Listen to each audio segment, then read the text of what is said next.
The Rocket Review is sponsored by Why Not Saloon.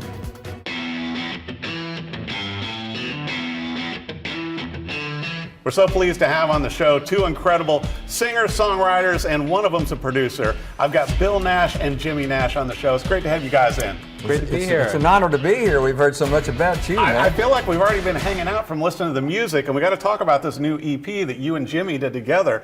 And Oh Hank. Oh Hank. I got to tell you, what a great idea for an EP. How did that come to you, Bill? Well, I've always loved Hank because when I was trying to go to college and work my way through, I learned the Hank Williams songs. The waitresses at this little cocktail bar I used to work at taught me those songs. You know, you learn Jambalaya, you learn Goodbye Joe, Me Gotta Go, and all those songs. Now, people loved them. Of course, this has been a long time ago, but I've been singing Hank music for all my life. And I got to thinking about how he has helped me with his songs make my life. Yeah. And I was sitting at my desk and I was singing, I can't help it if I'm still in love with you. I've always loved that song. Right. And I got my own deal of doing it. So right after that, I was thinking about how he died in the back of his Cadillac. And if I had been there, couldn't somebody have just checked on him? You know, and the driver that was driving his car had just actually pulled over, and he did check at the light, but he was already gone by that time. So the thought came to me right then. I said, oh, Hank, and I'm so sorry I wasn't there. I would have said a prayer when your soul took flight that cold winter's night. And it just kept coming to me. So I wrote the way we write together is that I write, here's what I think, and he sent me all his ideas. Sent me a voice memo, and then we'll go here, and then we'll do this.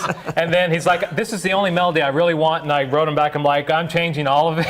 Oh my God. And he's like, but I like it, okay. And you're used to producing, you know, a lot of artists also, besides working with your mom and dad also. Right, I work with a lot of young artists. So I had to learn the song again. So this ain't the song we just wanted to be a letter to Hank, thanking him for the songs he gave us, and the songs we wish we could have gotten to hear, that you know he had, that he would have written. Well, you know, and I was going to bring that up too, Jimmy. Listen to the tracks and everything, which I enjoy all the tracks on this EP, Oh Hank. But it's like, I like the way that you mixed it to where, you know, you can really hear your dad's vocals, and then with the acoustic guitar, but also the way you swell in the music. To my ear, you brought a modern sound to the Hank songs and to this, and that's like, and I know that's not easy. No, and that was our goal, because I said, you know, if you listen to the old Hank Williams songs, they were of course amazing, but the production, it would be hard to fit it in our modern sphere.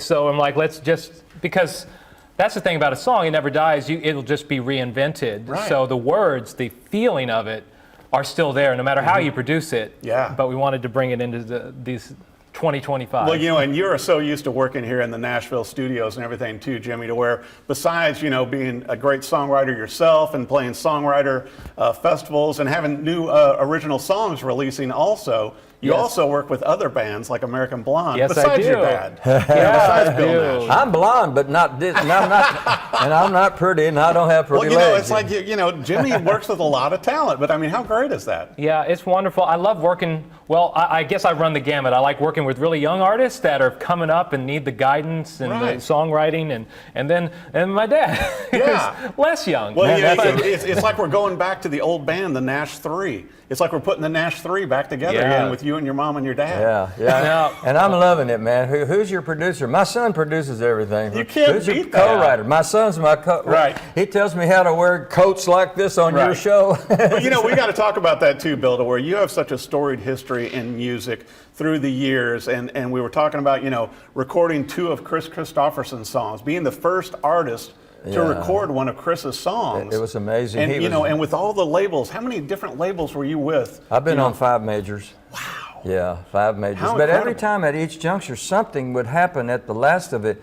I mean, if you start with Capitol Records in L.A., I'm a pop singer then, because they even changed my name to Michael Brennan to be because of my association with Kristofferson and everybody in Nashville. They wanted to reinvent him as a pop artist. As a pop artist, so that was Capitol down, and the next label helped me remember. Well, you had Liberty, and it was just you and Kenny Rogers, and then Kenny left for 20-something million, and they closed the label. I was like, wow, I'm on Liberty Records, you know. And then when Kenny left, I got a chance to tell him too, but to his face, Kenny, why did you leave for only $22 million? Come on. You know. But your career has been so storied. You know, we were talking about, you know, working with Kennedy here in Nashville. Jerry also, Kennedy. yeah. I love Jerry Kennedy. I want the world to know I love you, Jerry Kennedy. If you get and Gordon, I'd love to meet you again. Last time I saw Gordon, he was this tall. He was a little my kid, gosh. and we played football in the front yard of Jerry Kennedy's house because I had Wow. to stay over to do the next session for Mercury. Right. And so he took me home with him. Just That was amazing. crazy. But what a wonderful career, and also to be able to do this with your son now. Yeah. And I wanted to bring up your book that came out in 2021 that Jimmy worked with you on also, Saint, Sinner, Singer, which is not a bad deal when you've got Larry Gatlin and Mickey Gilley and all of these other, Reba McEntire saying great things about you.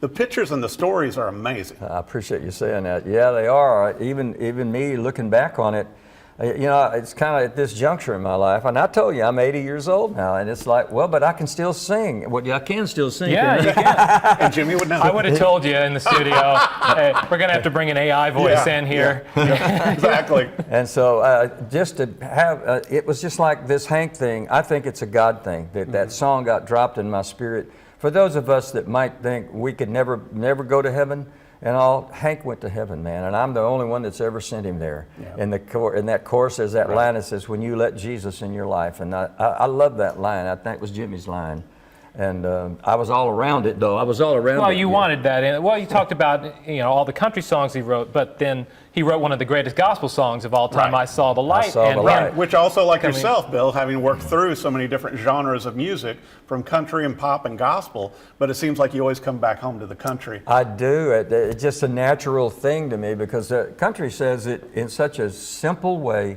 And if you look at Kristofferson's writing, actually I learned to write from him because don't look so sad. I know it's over. What's different about those words? It's just honest. Yeah, it's honest. And total honesty. But life goes on, and this old world will keep on turning. Well, you've heard those terms, though. Yeah. Let the world keep turning. But what a great writer, and and it wore off on you and on Jimmy also. But the line, the true. kicker line that gave me goosebumps on my spine, when I was 20-something years old, was, "There's no need to watch the bridges that we're burning." Well, I've heard of burning bridges, Right. teardrops, but never heard it. We don't have to watch those. What a positive look at divorce. Yes. I've never heard a positive look at Yeah, divorce. and there aren't many. That's the only one I ever heard Well, I'll of. tell you what, you're going to want to also check out the entire EP that releases in June. It's Oh Hank. It's Bill Nash doing all the vocals and everything, produced by Jimmy Nash. You're going to want to follow both of these artists and also check out the book, Saint, Sinner, Singer, which is available also, and add this entire EP to your playlist. Also, Jimmy's got some new songs out. I do. So where do we send the viewers for you, Bill? Where do we send Well, the we'll send viewers? it to bknash.com. And of course, we have them on Instagram and on everywhere there too. And then I'm just jimmynash.com, Jimmy Nash Music on Instagram. Those are my most.